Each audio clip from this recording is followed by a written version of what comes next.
Selamat sore pemirsa TVRI DKI Jakarta dimanapun Anda berada. Senang sekali saya Christian Panggabean kembali hadir menjumpai Anda dalam program Sudut Pandang.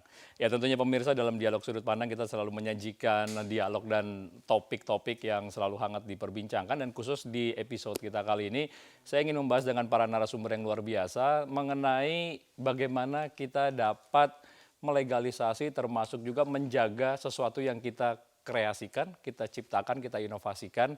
Nah, ini terkait dengan apa? Tentu saja pemirsa, hak atas kekayaan intelektual. Untuk itu telah hadir bersama dengan saya di studio. Selamat sore Bapak-Bapak. Ya, yang pertama ada Bapak Molan Tarigan. Selamat datang, Pak. Selamat sore Mas Kris. Terima Selamat kasih. sore para pemirsa. Ya, terima kasih sudah hadir. Pak Molan Tarigan ini adalah Direktur Hak Cipta dari Kemenkumham. Nah, kalau lebih tepatnya ini Direktur Hak Cipta dan juga Desain Industri, Pak ya. Betul. Ya, dan yang berikutnya di sebelah Pak Molan ada Bapak Ramdansyah. Selamat sore Mas Kris. Selamat sore Pak Ramdan. Pak Ramdansyah adalah Sekretaris Eksekutif Asosiasi Pedagang Komputer Layak Pakai Nasional. Baik, Ya, betul, Mas atau Kris. singkatannya APKOM 8. Betul Mas Kris. Ya, ini dia. Dan yang terakhir ada Bapak atau Mas Andika. Ya betul, selamat sore Mas. Ya, Pemirsa. Pak Andika Herzani ini adalah pengamat hukum merek dan paten. Wah, luar biasa nih. Kalau mengamati berarti nanti akan banyak diskusinya ini apa aja yang diamati selama ini. Tapi terkait dengan masalah hak atas kekayaan intelektual ini, kita mungkin sebagian orang sudah paham, pemirsa, sebagian juga mungkin ada yang masih belum tahu apa sih sebetulnya hak atas kekayaan intelektual dan apa saja yang bisa masuk dalam ranah hak atas kekayaan intelektual. Barang, jasa, atau jenis kontribusi apa yang bisa dipatenkan, yang kemudian bisa menjaga kita dalam segala bentuk aktivitas, usaha, dan juga baik dari sisi moral, dan perekonomian bangsa juga, kira-kira seperti itu.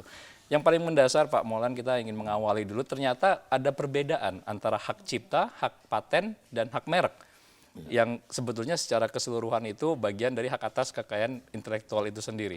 Secara general mungkin bisa dijelaskan Pak Molan, apa yang membedakan masing-masing antara mulai hak patennya, hak ciptanya, kemudian hak mereknya, seperti itu Pak. Baik Mas Kris. Jadi kalau tadi Mas Kris mengatakan sudah banyak yang mengetahui apa itu hak kekayaan intelektual, tapi menurut kami masih lebih banyak yang belum mengetahui. Ya. Jadi kalau kita bicara kekayaan intelektual, sebetulnya secara sederhana kita bisa mengelompokkan atau kami sering menyebut rumpun. Ada paling tidak mungkin 6 sampai 7 rumpun kekayaan intelektual. Yang selama ini dipahami masyarakat khususnya baru sebagian kecil saja. Katakanlah paten misalnya. Sehingga dalam perbincangan atau komunikasi masyarakat seringkali kita mendengar segala sesuatu itu dikaitkan dengan istilah paten. Maksudnya kita pahami memberikan satu penghargaan atau pujian. Misalnya, wah bagaimana filmnya tadi? Oh filmnya paten. Bagaimana mobilnya? Paten. Paten tuh jadi seolah-olah kayak dahsyat, bagus, Ya, keren dahsyat, gitu bagus, ya. keren, luar biasa. Ya. Jadi dilekatkan pada kosakata itu. Padahal paten ini satu istilah atau satu kosakata di dalam lingkup kekayaan intelektual. Ya. Nah tadi saya katakan cukup banyak rumpunnya. Ya. Misalnya kita sebut saja secara cepat, ada hak cipta, ada paten, ada merek, ada desain industri, ada indikasi geografis. Jadi cukup banyak rumpunnya yang masing-masing itu berbeda satu sama lain. Ya, fungsinya dan penerapannya juga tentu pasti Sangat berbeda. berbeda. Nah, yang paling umum saya rasa mungkin pemirsa juga memahami bahwa yang paling mungkin orang ngerti kalau bicara mengenai masalah hak atas kekayaan intelektual ini adalah mengenai merek dagang. Nah, tapi di luar merek dagang itu ada tadi tuh, ada cipta juga ada, paten tadi itu juga ada. Paten itu berarti mungkin secara tidak langsung seperti kayak memateraikan gitu ya. Hasil penemuan seseorang dipatenkan. Karena terkait dengan hak paten ini pemirsa saya juga yakin Anda pasti mengetahui bahwa tentu saja kita baru-baru ini mengalami kehilangan yang cukup besar bagi sebuah bangsa dan negara yang besar di Indonesia. Bapak teknologi bangsa kita, almarhum Bapak B.J. Habibie, yang juga adalah Presiden Republik Indonesia ketiga. Dan periode 98-99 saat lalu ya. Dan kita mengetahui di luar dari urusan pemerintahan dan politik, karir politiknya sampai menjadi presiden, beliau adalah seorang penemu juga yang memiliki hak paten yang begitu banyak Pak. Sampai ada puluhan mungkin, lebih dari 30-40 hak paten baik di dalam negeri maupun sampai ke luar negeri. Nah ini sangat spesifik, sangat detail. Nah sebelum saya ke Pak Ramdan dan juga saya ke Pak Andika gitu ya Pak. Kalau terkait dengan apa yang terjadi sekarang ini, seperti kasus Pak PJ Habibie ketika beliau akhirnya sudah wafat, kemudian sudah dimakamkan, bagaimana yang terjadi dengan hak paten yang sudah dimiliki oleh beliau selama ini? Ya, jadi dikaitkan dengan duka cita kita kehilangan tokoh besar, ya Pak almarhum Habibie. Ya. Masyarakat banyak perbincangan terakhir beberapa hari ini Ya. berkaitan dengan paten, gitu Ya. ya, berkaitan dengan paten. Itu tentu saja bermula dari temuan atau ciptaan beliau Ya. di dalam keilmuannya. Ya. Ya, beliau disebut sebagai penemu atau pencipta sebuah teori. Ya. Apa itu istilahnya, kalau saya baca di berbagai media digelari Mr. Crack. Ya.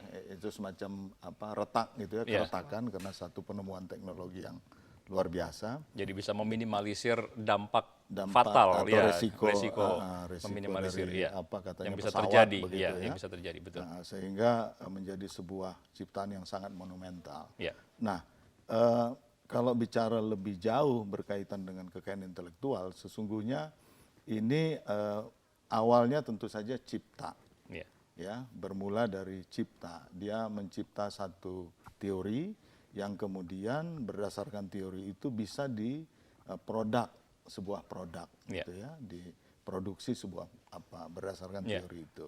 Nah, ketika diproduk atau diproduk, dia maka disebut menjadi sebuah paten. Oke, jadi Jadi berawal paten dari hak itu, cipta dulu, iya. dari ide, Ide. kemudian menjadi cipta kreasi, Iya. baru kemudian bisa dipatenkan. Betul. Berarti dengan kata lain ada suatu prosedural di mana untuk mencapai hak paten itu akan jauh lebih sulit daripada mendapat hak cipta, seperti itu? Sesungguhnya tidak juga, cuman memang rumpunnya berbeda. Ya. Kalau cipta ini sederhananya katakanlah begini, Mas Kris misalnya beberapa waktu yang lalu menulis sebuah buku misalnya, kemudian hari ini buku itu rampung, Ya. rampung selesai lalu kemudian di launch misalnya begitu. Nah, ketika itu sudah Didistribusikan ke berwujud publik, ya. konkret, maka pada saat itu juga Mas Kris itu pemegang hak cipta. Hak cipta, Jadi karena memang asas yang dipakai itu deklaratif. deklaratif. Tapi berarti belum dipatenkan, Pak ya?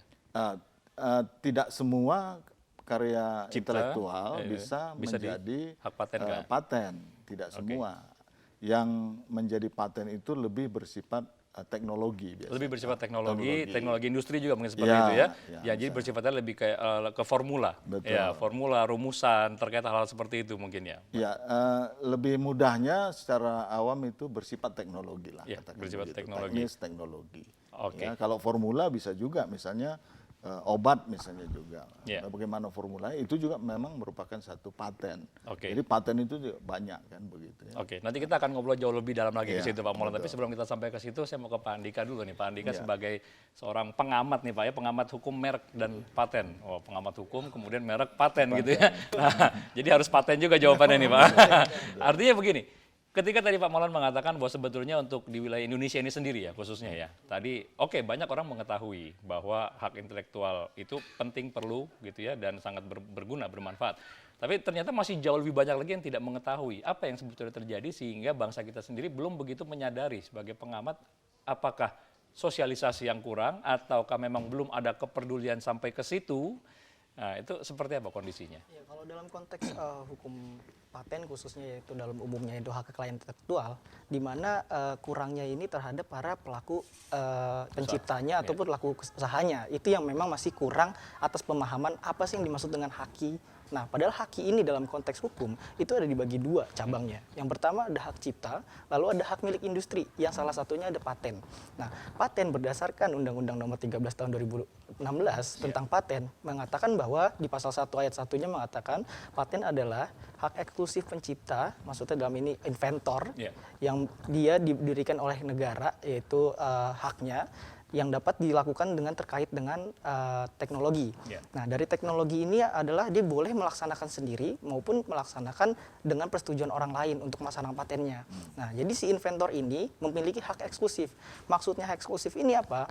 Hak eksklusif ini yang dimaksud adalah dia hanya haknya itu melekat pada si inventor atau penciptanya. Iya. Jadi apabila ada orang ingin melaksanakan ataupun ada yang menggunakan patennya, itu memang harus persetujuan dengan yang pemiliknya atau pemegang patennya. Ya, dengan kata lain ketika sudah digunakan tanpa sepengetahuan apalagi seizin gitu kan, berarti sudah melanggar hukumnya hak dan patennya. itu adalah sebuah perbuatan tindak pidana. Betul, infringement masuknya. Ya. Nah, cuman dalam hal ini pertanyaan yang dimaksud tadi adalah kurangnya dari pencipta sendiri sebenarnya itu yang masih terjadi di Indonesia. Artinya kesadarannya. Kesadaran, betul. Awareness terhadap haki, ya, khususnya paten. Yang misalkan. dikhawatirkan mungkin bukan kesadaran, tapi mungkin nggak tahu. Iya, mungkin lebih dari satu sisi juga tidak tahuan ke-awarenessan terhadap suatu jadi dia membuat karya sebanyak mungkin, tahu-tahu dia tidak memperhatikan karyanya dia, padahal di situ kalau punya kita hak. perhatikan kan sekarang ya bapak-bapak ya kan sekarang kan lagi zamannya ini, sekarang anak muda ini sangat kreatif gitu ya, sangat kreatif menciptakan ide, menciptakan gagasan, menciptakan sebuah bidang jasa gitu, menciptakan sebuah produk tertentu dengan startup bisnis yang berbagai macam variatif sekali pada saat ini pemirsa. Tapi ya udah langsung aja, berarti sekarang zamannya sistem online.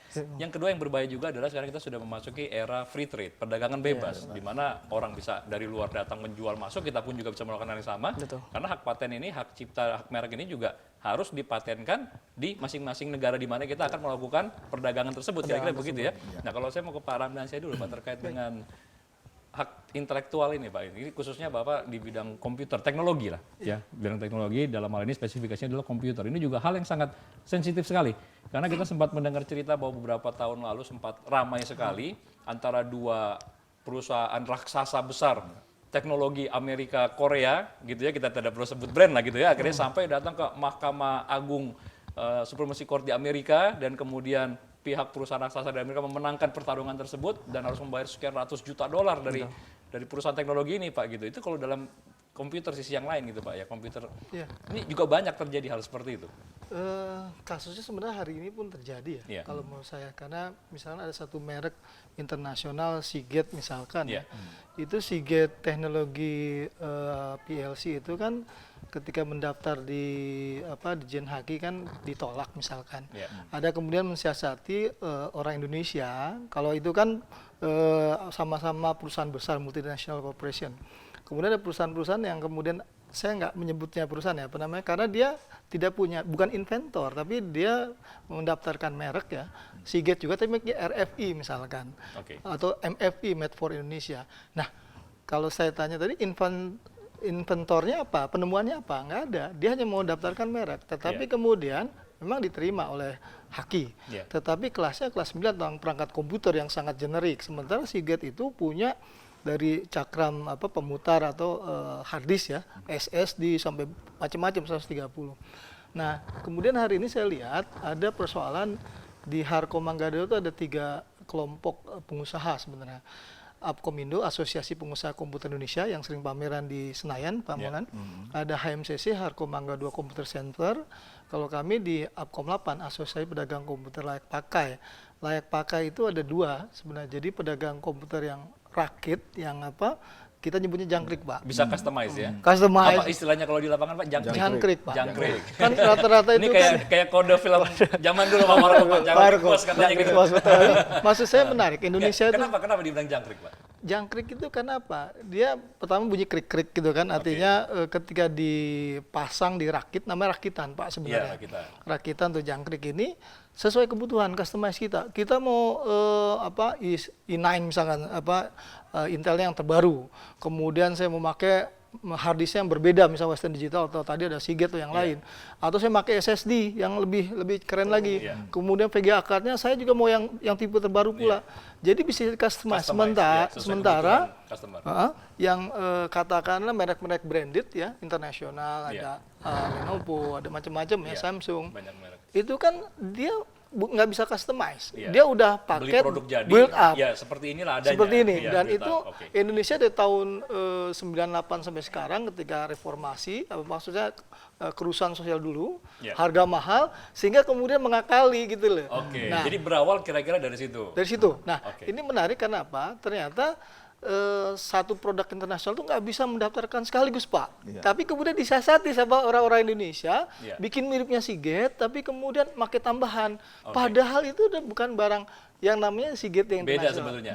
Yang menariknya nanti saya mau tanya juga kepada Pak Molan, apakah itu berpotensi ada pelanggaran di dalamnya, dan juga nanti kepada pengamat juga nih kan gitu sampai sejauh mana sebetulnya hal itu bisa dilakukan atau memang tidak bisa dilakukan. Tapi pemirsa jangan kemana-mana, karena sudut pandang akan kembali sesaat lagi.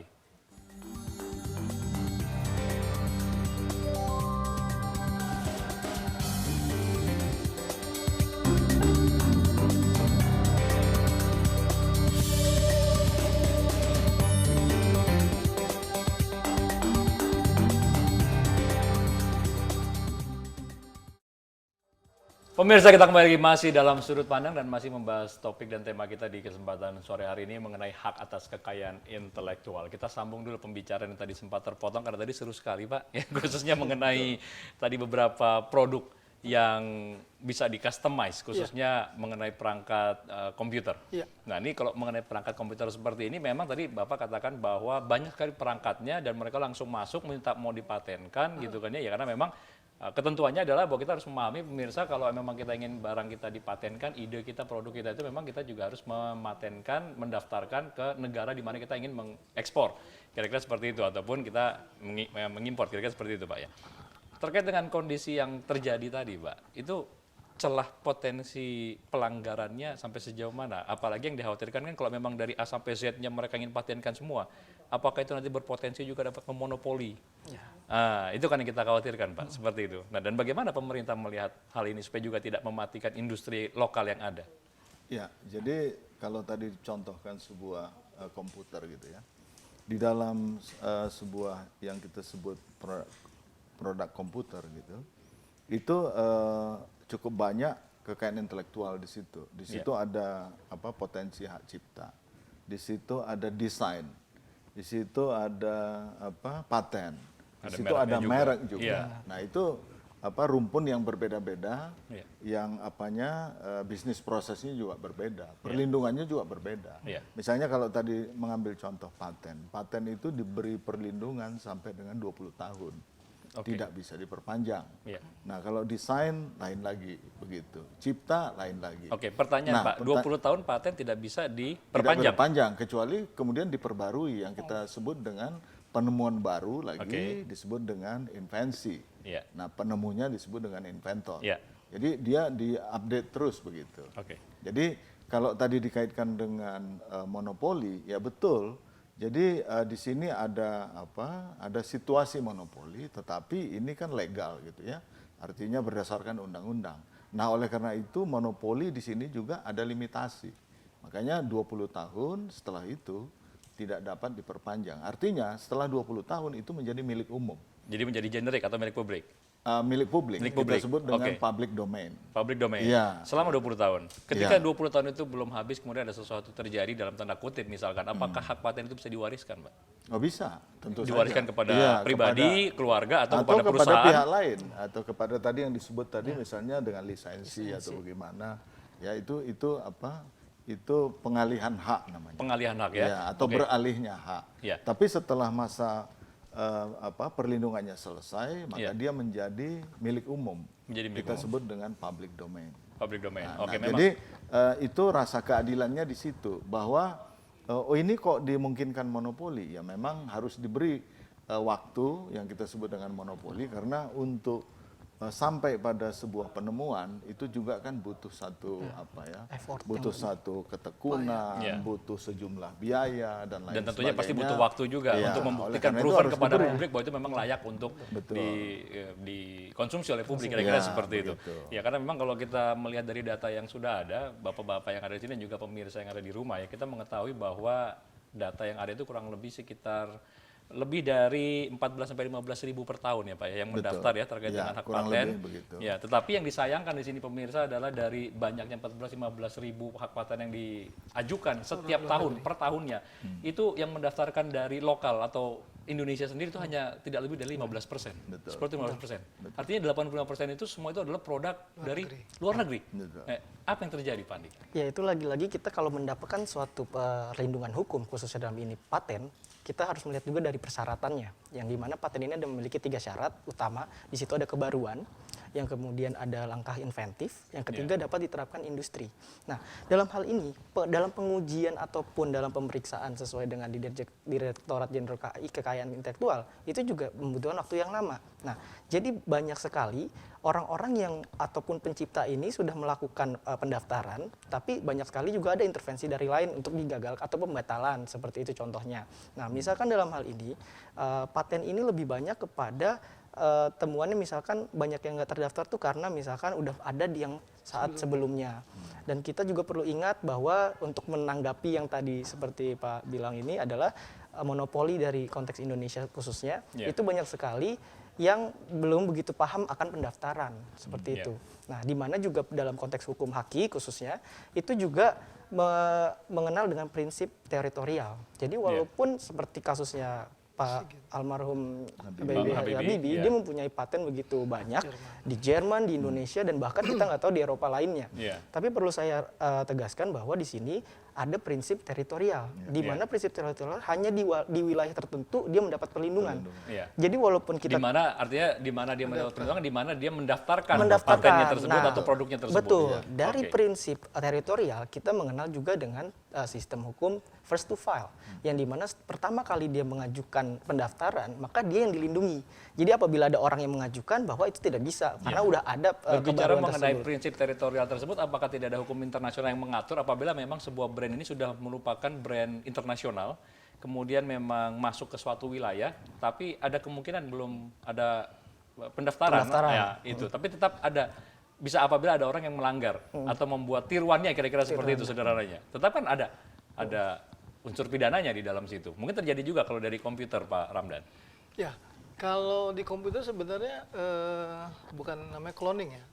Tadi saya bilang kalau di perangkat keras itu untuk melakukan paten sebenarnya agak sulit, kan teknologi tinggi semua Pak, dari prosesor segala macam. Kita kan nggak punya Silicon Valley-nya misalkan, lembah silikon. Tetapi yang tadi yang saya sebutkan, proses meniru atau mengganti label misalkan, atau kemudian menggunakan logo tertentu, menurut saya itu persoalan tersendiri terkait dengan merek. Dan misalkan dalam kasus tadi yang saya sebutkan, Seagate Teknologi dengan Seagate RFI misalkan, pihak Seagate sendiri sudah mendeklar bahwa ini bukan kami gitu loh. Nah, sehingga kemudian itu domainnya di mana? Domainnya adalah terkait dengan persaingan tentang merek misalnya, ini wilayahnya di sana.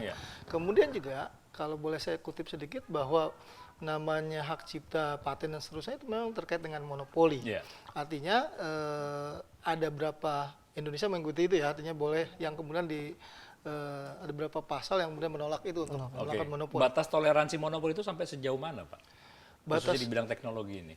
Kalau biasanya itu di obat, kalau yang seingat saya tentang farmasi ya. Cuman saya agak keluar sedikit, tadi kalau itu teknologi ya. Kalau di yang sebenarnya menarik di Indonesia itu di perangkat komputer, penggunaan perangkat komputer yang di-customize sebenarnya sangat mendukung kemajuan yang namanya perkembangan anak muda. Tadi kulturnya di YouTube, kultur kemudian gadget bisa, itu sebenarnya harus didorong. Kemudian mereka didorong untuk mendaftar. Tapi yang terjadi sekarang orang sering menemukan Pak, khususnya dalam bidang teknologi juga ya Pak ya. Oke, tadi Bapak mengatakan bahwa brandnya ganti, mereknya ganti, isinya sama. Brandnya? Ya, mereknya misalkan diganti tadi, mereknya lain, tapi isinya sama, kurang lebih sama. Fiturnya sama gitu kan, aplikasinya, kemudian apa yang ada di dalamnya, perangkat softwarenya juga.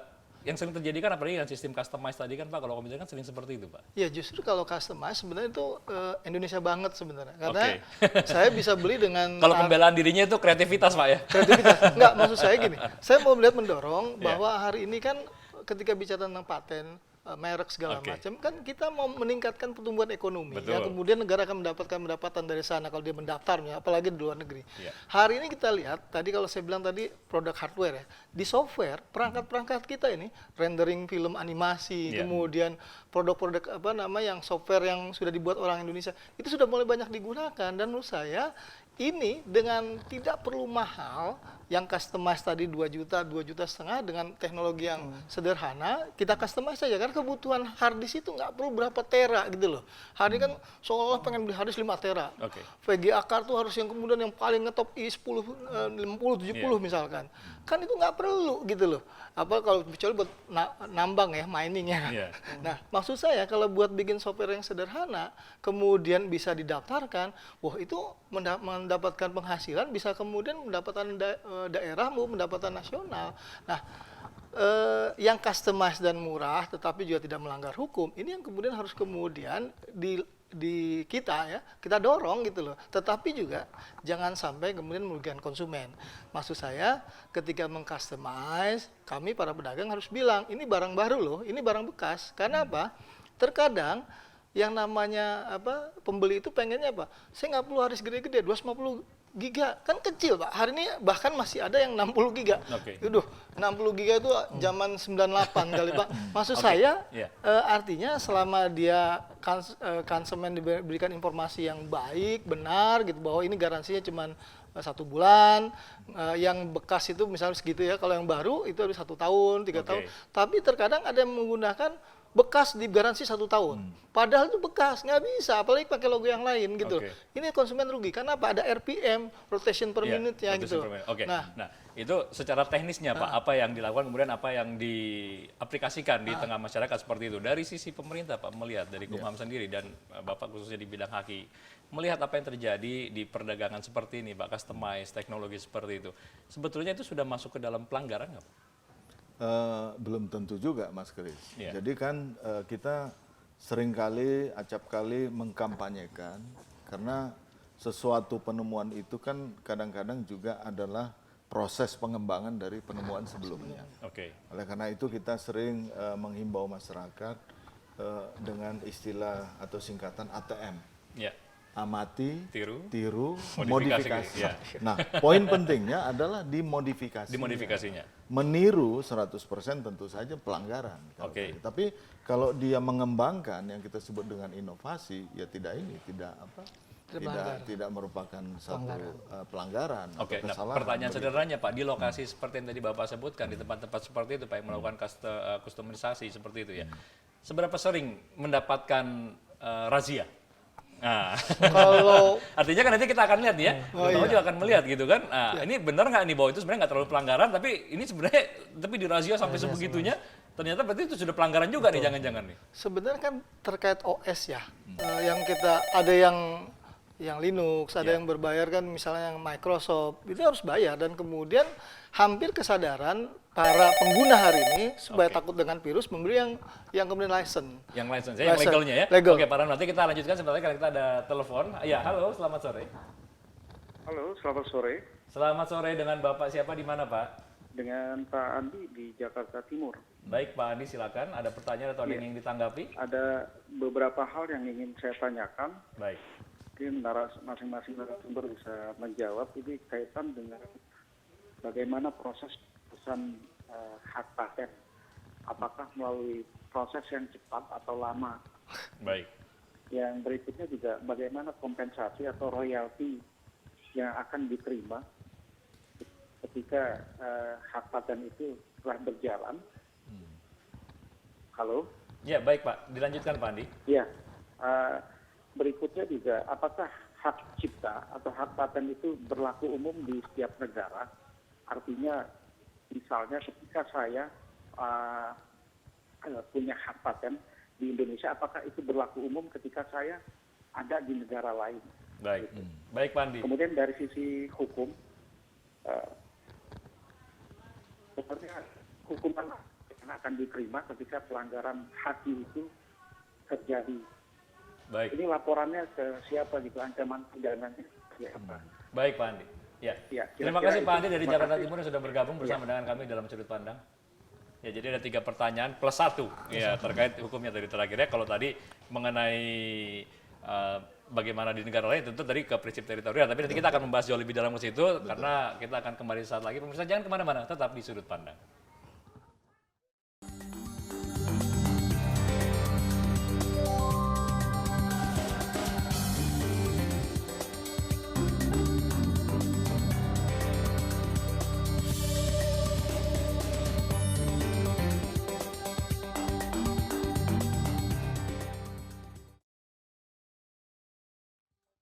Terima kasih pemirsa, Anda masih bersama kami dalam Sudut Pandang dan kita masih dalam tema kita hak atas kekayaan intelektual. Kita mau langsung menyambung dan menjawab Baik. 3+1 pertanyaan tadi dari Pak Andi di Jakarta Timur. Yang pertama terlebih dahulu tadi pertanyaan adalah berapa lama orang untuk mau mendaftarkan sampai dia mendapatkan hak tersebut. Nah ini juga mungkin harus, karena kayaknya ada perbedaan waktu Pak ya, kalau untuk mendapatkan hak merek beda waktunya, hak cipta lain lagi, hak paten paling lama. Ya itu kalau nggak salah menurut Undang-Undang Nomor 13 tahun 2016 Pak Molan ya. 2016. Ya, jadi mengenai tadi pertanyaan itu ada royalti, ada berapa lama. Iya. Berapa lamanya ini kalau mau dikatakan lama itu relatif ya kan, ya, relatif.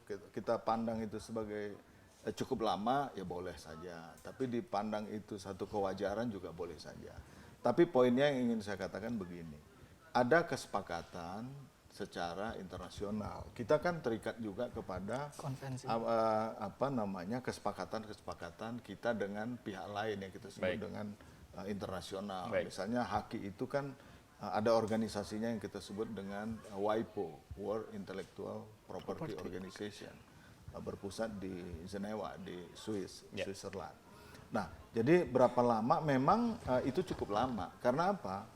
Kalau mau dikatakan itu cukup lama, ya karena memang harus diberi waktu yang cukup untuk memastikan bahwa penemuan itu betul-betul baru. Orisinil, Original, real, dan belum pernah ada sebelumnya. Betul. Oke. Karena itu prinsip utamanya dia memang harus merupakan satu penemuan baru yang disebut invensi tadi, ya kan? Novelty. Nah, itu jadi ada proses di situ yang memberi kesempatan juga kepada pihak lain untuk menyatakan bahwa ini sesungguhnya tidak baru lagi begitu. Ya, Nah, jadi bisa ini dibatalkan juga betul, berarti. Jadi penelusuran ini butuh waktu. Oke. Karena tidak hanya satu pihak yang kita lihat, tapi juga berbagai pihak. Apakah di Jepang sudah ada, apakah di Eropa ini sudah ada, apakah di Amerika Dan itu sudah ngeceknya ada. tadi ke semua negara yang Ke sudah semua terdaftar negara. di WIPO tadi ya? Betul. Oke. Misalnya kita harus cek apakah yang dimintakan pendaftaran patennya ini sudah ada di Amerika atau sudah di Jepang, bagaimana negara di lain. China. Oke. Jadi memang Untuk gambaran waktu sendiri kalau tadi kita ya mengatakan rata-rata paten paling itu lama dulu Pak, 36 bisa sampai bulan. 36 bulan. Paling Tapi lama bisa sampai sekarang seperti kita itu. siasati Iya. bagaimana caranya supaya ini menjadi juga daya tarik kepada para penemu kita. Iya. Kita siasati proses pendaftaran lebih dahulu. Kemudian kita memberikan semacam satu keterangan atau satu bukti lah bahwa ini sudah diajukan Sedang pendaftarannya. Oke. Sedang dalam proses pemeriksaan lanjut.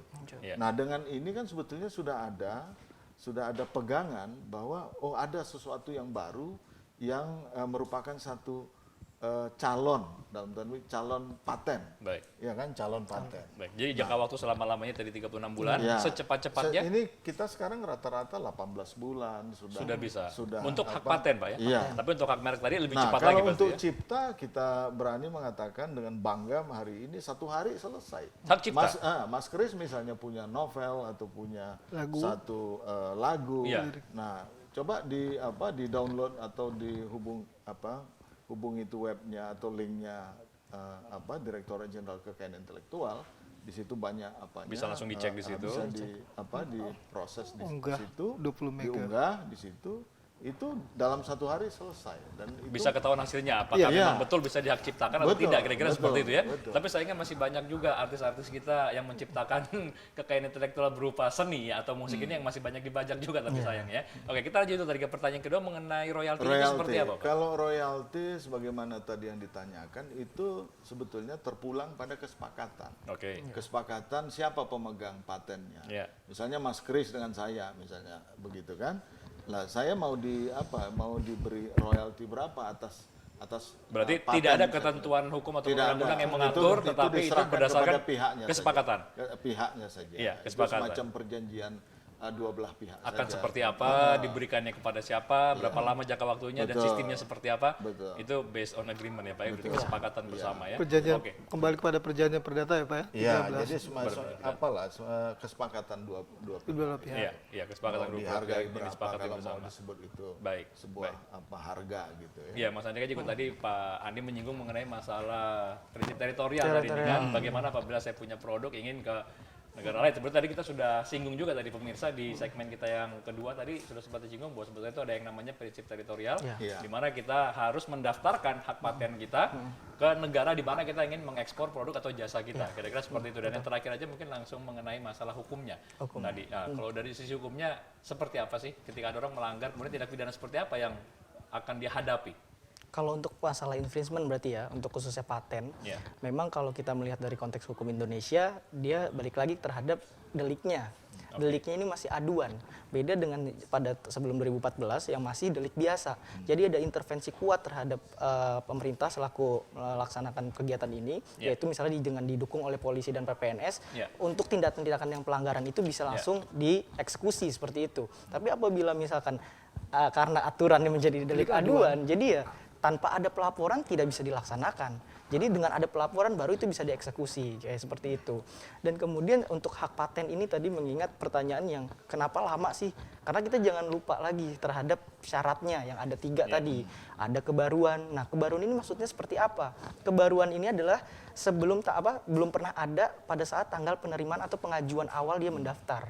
Nah, apabila sudah ada dalam penelusuran, itu sudah pasti tidak konsekuensi ditolak. hukumnya seperti apa untuk orang yang melanggar hak cipta tersebut? Ya bisa juga dikenakan dengan sanksi ganti rugi, misalkan kalau pidananya juga bisa langsung penjara atau kurungan, itu terhadap untuk plagiat dan semacam penerimaan segala macam tanpa izin pencipta. Yang paling banyak juga kalau sekarang kita lihat seperti film Pak ya. Seperti kalau kita datang ke sebuah sinema juga kadang-kadang di situ sering kali di campaign gitu ya. Betul. Piracy is a crime gitu kan. Nah, pembajakan itu adalah suatu bentuk kejahatan sebetulnya gitu, dan apapun itu ya, musik, film, barang, jasa termasuk di dalamnya juga ya, dan hal lainnya, apalagi hak paten yang memang jauh lebih kompleks sebetulnya kalau hak paten ini. Nah, apa yang akan dilakukan Pak oleh pemerintah untuk melakukan sosialisasi yang lebih luas, lebih masif kepada publik? Yang paling penting juga untuk menyadari kepada publik bahwa ayo kalau punya suatu temuan, suatu cipta, suatu karya, jangan ragu untuk daftarkan, patenkan. Karena ini adalah kekayaan bangsa juga. Kira-kira seperti itu gitu ya. Apa yang akan dilakukan Pak? Ya, jadi pemerintah memang selalu bersemangat, selalu giat untuk mengkampanyekan yang kita sebut dengan mensosialisasikan bahwa kekayaan intelektual ini adalah sebuah potensi yang sangat menjanjikan untuk mensejahterakan kita sebagai sebuah bangsa. Nah, oleh karena itu pemerintah dalam banyak kesempatan juga melakukan istilah kita mungkin sederhananya jemput bola. Di mana ada potensi kekayaan intelektual itu ada, kita datang ke sana. Satu contoh, misalnya kalau tahun ini kita proklaim sebagai tahun desain industri, maka kita datang ke berbagai tempat di mana potensi desain industri itu kita yakini cukup banyak. Di universitas, di lembaga-lembaga penelitian lainnya. Kita adakan sosialisasi sekaligus juga jemput bola dengan cara membawa sejumlah pemeriksa untuk melakukan proses pendaftarannya di tempat. Oh, bisa langsung mendaftar di tempat? Di tempat. Karena sekarang kan sudah dimodernisasi dengan kekuatan atau kecanggihan teknologi dengan cara online. Misalnya hak cipta tadi saya sampaikan kan, itu sudah dilakukan online dan kita janjikan bahwa dalam 1 hari itu selesai. Dan itu bisa dibuktikan, bisa banyak testimoni. Sudah banyak yang pengakuan sudah melakukan itu, terutama dari kalangan-kalangan apa link online-nya apa Pak? Mungkin bisa diberitahu juga kepada publik. dgip.go.id. ya. www.dgip.go.id. Nah, itu bisa dicek langsung di situ. Publik bisa bahkan mendaftarkan langsung. Bisa. Nah, Pak Ramdan silakan dicoba dan diberi masukan. Kami diberi masukan kira-kira hambatan apa yang ada. Kita juga ada call center, ada helpdesk semacam yang siap untuk memberikan bantuan atas pertanyaan-pertanyaan yang dihadapi oleh masyarakat. Mengasistensi. Baik. Pak Ramdan sih melihat fenomena tersebut praktis di lapangan, Pak. Apakah memang itu semua sudah bisa diwujudkan di semua bentuk perekonomian, khususnya di teknologi digital dan komputerisasi yang Pak Ramdan lihat di lapangan? Kalau saya di lapangan, pembeli kita itu kebanyakan memang anak-anak muda yang bergairah untuk katakanlah dengan ada YouTube segala macam itu. Tapi kalau bicara anak muda kan kayaknya nggak terlalu aware Pak dengan masalah legalitas mungkin. Yang Betul. penting isi kantong cocok, barangnya oke, nah itu urusan belakangan. Nah ini bagaimana nih Pak? Justru kan saya berkaca pada lagu ya Gangnam Style yang Korea itu misalkan ya. Itu saya sendiri misalkan kayak Gangnam Style bermula dari sana, kemudian saya meniru, misalnya saya masuk dengan PC yang sederhana tadi jangkrik atau rakitan, subscriber saya misalnya 100.000 misalnya sampai sekarang, dan kemudian pendapatan udah di atas sekian ribu dolar lah misalkan ya. Dan orang seperti kayak saya misalnya Atta Halilintar atau yang lain itu Ria Ricis misalkan, dengan teknologi yang sederhana, gadget yang sederhana, kemudian rendering yang sederhana, dan kemudian datang ke toko kita untuk kemudian ya tadi untuk teknologi ada softwarenya segala macam yang kemudian banyak yang berbayar ya tidak berbayar, share softwarenya. Dan kemudian bisa menghasilkan uang gitu loh, dan dibayar langsung $100 kan langsung masuk. Dan ini memang ketika dia katakanlah mengupload, mengunggah, itu kan yang biasa. Lama-lama dia akan mencoba menciptakan sendiri. Karena apa? YouTube hari ini sangat ketat Pak. Ketika 2-3 detik kemudian dia dari lagu lain itu langsung langsung ditutup. Itunya monetize-nya kan ditutup. Kemudian 3 kali dia melakukan pelanggaran, itu langsung ditutup account-nya selama 3 bulan. Kalau bicara teknologi hanya bersifat account, kan dia bisa masuk lagi dengan account yang lain, Pak. Oke, tapi kan untuk mendapat account lagi, dia harus subscribe lagi 1.000 lagi, dapat lagi $100. Dan ini sangat sulit, maksud saya, ketika dari pemerintah memberikan perlindungan, memberikan sosialisasi dan edukasi, ya tingkat ekonomi di anak muda yang kemudian sangat-sangat menghindari 8 to 5, masuk ke jam 8, keluar jam 5, itu bisa tumbuh di mana? Bahkan di desa. Hari ini orang bikin video-video yang meme-meme dan segala macam itu sangat mudah. Cuman persoalannya adalah ketika background musik. Ini kan ada yang ternyata menggunakan lagu-lagu memang yang sudah punya hak ciptanya Pak. Ini kan harus diedukasi, bisa kemudian dengan gitar mengganti, memodifkan tadi ATM itu. Nggak boleh langsung benar-benar ambil plug copy, itu kopas gitu ya, copy paste itu nggak boleh sebetulnya. 5 detik tapi langsung permasalahannya banyak yang melakukan hal seperti itu Pak. Oh banyak Pak. Makanya kemudian tadi sebenarnya teknologi sederhana. Kami di para pedagang ya, itu kan kebanyakan pembeli itu anak-anak SMP, SMA, dan kemudian dengan customize. Beda yang customize yang tadi dengan teknologi yang tinggi misalkan yang sangat mahal di atas 30 juta untuk kebutuhan main game yang sangat berat. Tapi tadi yang untuk membuat lagu di-upload ke hak YouTube dan hak cipta ini bukan hak cipta, kalau mau didaftarkan harus 20 mega, kan sederhana, tinggal kita bikin 20 mega kalau seingat saya Pak ketentuannya. Dan ini bisa diciptakan gitu loh, bisa diciptakan. Tetapi juga kemudian kami pedagang yang memberikan edukasi bahwa barang yang Anda gunakan customize-nya mau yang mana? Mau yang bekas kita kasih yang bekas, mau yang baru kita kasih yang baru. Karena apa? Harga ini sangat variatif. Kalau mau di bawah 1 juta pun PC ada gitu, kita punya. Tetapi kami harus jujur, para pedagang harus nyatakan kalau ini bekas ya bekas, baru ya baru. Karena apa? Tadi yang 60 giga pun masih ada tersedia. Implementasi di lapangan terkait dengan regulasi yang sudah ada sekarang dari pemerintahan terkait khususnya dalam hal menjaga juga kepada para pencipta tersebut, para inventor tersebut gitu ya, para penemu dan juga para pembuat yang memiliki merek-merek tersebut itu. Itu untuk kedepannya dilihat apakah itu malah akan mempersulit ruang gerak nggak Pak untuk kreativitas khususnya di Indonesia ini sendiri? Pertama, kita berusaha juga tetap dalam berusaha berbisnis juga harus ada etik Pak ya. Betul. Etika misalkan tadi ada suatu produk luar negeri yang sangat terkenal dan itu ya bentuknya paten dan kemudian license-nya juga ya nggak bisa lah kemudian dikasih tambah logo misalkan dan kemudian dianggap itu buatan merek tersebut, bisa lokal. Dan itu tidak jujur gitu loh. Dan ini yang menurut saya yang kalau ini terus dilakukan, kita nggak akan bisa jadi bangsa penemu, gitu loh. Dan kita juga tidak bisa menyumbang yang namanya pendapatan nasional dari yang namanya pajak terkait dengan royalti tadi yang bisa kita dapat. Bahkan kita nggak bisa bersaing dengan produk-produk kita dengan Malaysia, dengan Singapura, gitu loh. Nah, jadi udah ketinggalan hardware, di software juga kita ketinggalan. Tapi kalau ditumbuh kembangkan tadi, sosialisasi, edukasi, bahkan kalau untuk bikin hak cipta itu cukup satu hari kemudian disosialisasikan mana-mana, anak muda itu bergairah Pak, menurut saya. Karena apa? Perangkat PC hari ini dengan data International Telecommunication Union itu kan data kita udah tingkat pengguna komputer sangat tinggi Pak, udah hampir setiap rumah punya, bahkan desa. Dan desa Sudah itu masuk sampai ke sana, ngapain lagi pergi ke kota kalau di rumah dia udah bisa mendapatkan penghasilan dengan perangkat yang sederhana. Nah itu yang sebenarnya tujuan dari kami Asosiasi Pengusaha Komputer itu mencerdaskan kehidupan bangsa yang bahkan ke tingkat yang kecil. Karena apa? Para pedagang yang di daerah itu Pak dengan 1 juta bisa beli komputer. Oke, Pak Andika, di mana kira-kira benturan yang akan terjadi antara pelaku usaha kemudian dengan regulasi pemerintah yang dibuat? Iya, balik-balik lagi Pak, menurut saya rasa pemerintah juga dibarengin dengan DJKI dan sekarang ada lembaga baru non-kementerian yaitu Bekraf, itu menurut saya udah saling bersinergi dalam arti untuk jadi sejauh ini apa yang dilihat dan diamati sudah bersinergi? Udah bersinergi, betul. Karena mengapa demikian?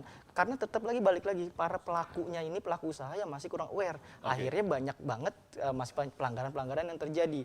Ibaratnya seperti kayak pemerintah sudah melakukan sosialisasi, daftarkan mereknya secara gratis, seperti itu contohnya. Nah, itu yang dapat menumbuhkan perlindungan sebenarnya untuk legalitasnya. Nah, tetapi kalau misalkan tidak ada, ya balik lagi seperti yang Pak Ramdan bilang, nanti banyak ada para pencipta ini akan males untuk berinovasi lagi. Secara singkat terakhir yang ingin disampaikan untuk terus memajukan dari sisi pengamat?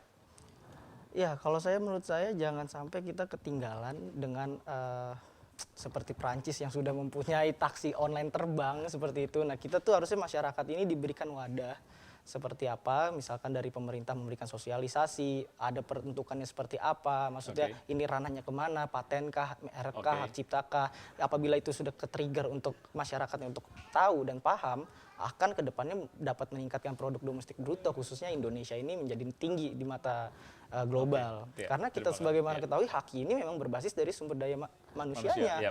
Walaupun kalau sumber daya alam kita lihat bisa menipis, tapi kalau sumber daya manusia ini bisa semakin bagus berkreasi seperti itu. Karena kita itu menciptakan inovasi terus. Betul. Nah, sayangnya kita masih kurang aware terhadap itu, khususnya pencipta. Bahkan ada penciptanya misalnya lagu dipakai apa segala macam, dia masih kurang bergerak. Nah, hal-hal yang ini harusnya bertindak karena dari segi aturan pun juga masih aduan, balik lagi gitu. Ya, jadi harus lebih aware juga lebih aware, Oke, intinya Pak itu aja ya, di situ. Terima kasih Pak Ramdan, terakhir secara singkat. Ya, sebenarnya ujung-ujungnya terkait dengan pelindungan paten dan kemudian merek dan seterusnya, hak cipta juga, maka ya konsumen itu harus diuntungkan kalau sebagai pedagang ya. Jadi pendaftaran merek, kemudian hak cipta, kemudian ya sebagai user di ujung itu kemudian dia yang lebih diuntungkan, bukan kemudian dirugikan karena baru 1 bulan kemudian hadisnya rusak karena kemudian tadi didaftarkan dengan. Jadi harus ada perlindungan konsumen juga ya, bukan hanya kepada pencipta tapi konsumen juga harus persaingan usaha, perlindungan konsumen juga harus. Jadi harus sehat semuanya Pak ya. Oke, baik, terakhir Pak Molan ingin disampaikan Pak. Kami selalu mengkampanyekan bahwa suatu negeri yang maju itu hak kekayaan intelektualnya itu di depan. Jadi kalau kita ingin negeri ini lebih maju lagi, lebih cepat maju lagi, maka hak kekayaan intelektual harus kita tempatkan di depan. Nah, oleh karena itu masyarakat yang mempunyai hak kekayaan intelektual, mari catatkan, mari daftarkan. Pemerintah siap melayani sebaik mungkin. Dan mendukung di sisi lain juga pemerintah siap menerima masukan. Apa kendala-kendala apa yang dialami masyarakat. Nah, 17 Agustus kemarin yang baru lalu, pemerintah sudah lebih maju lagi dengan membangun bisnis proses di bidang haki ini dengan menggunakan kecanggihan teknologi. Kita lebarkan lagi bisnis proses yang bisa dilakukan dengan cara online. Tidak harus datang ke kantor, baik di ibu kota provinsi maupun di daerah juga di Jakarta. bisa. Tapi silakan mencoba link DJKI, kemudian di situ ada panduannya apa yang harus dipenuhi, kemudian itu kita harapkan nanti memberi feedback bahwa potensi kekayaan intelektual Indonesia itu akan lebih terlihat lagi, lebih terlihat lebih baik, berakibat kepada kesejahteraan kita, baik pemerintah maupun masyarakat. Baik. Terima kasih banyak Pak Molan, dan pada akhirnya pemirsa, tadi kita sudah berbincang-bincang mengenai masalah hak atas kekayaan intelektual yang begitu luar biasa dan Jangan pernah berhenti untuk berkreasi. Teruslah menciptakan, teruslah berinovasi, karena pemerintah juga akan mendukung, membuat regulasi juga yang bisa mengamankan Anda semua sebagai seorang sebagai seorang pencipta, menjadi seorang kreator juga, gitu ya. Nah, supaya apapun yang diciptakan, apapun yang dihasilkan nanti bisa membawa dampak yang baik bagi pribadi, bagi masyarakat, dan juga bagi Indonesia khususnya. Terima kasih sekali lagi Pak Molan Tarigan yang sudah hadir bersama dengan kami, Pak Ramdan Syah dan juga Pak Andika Herzani. Dan demikian pemirsa Sudut Pandang, tetap saksikan Sudut Pandang di episode selanjutnya. Saya Christian Panggabean, undur diri di depan Anda. Sampai jumpa.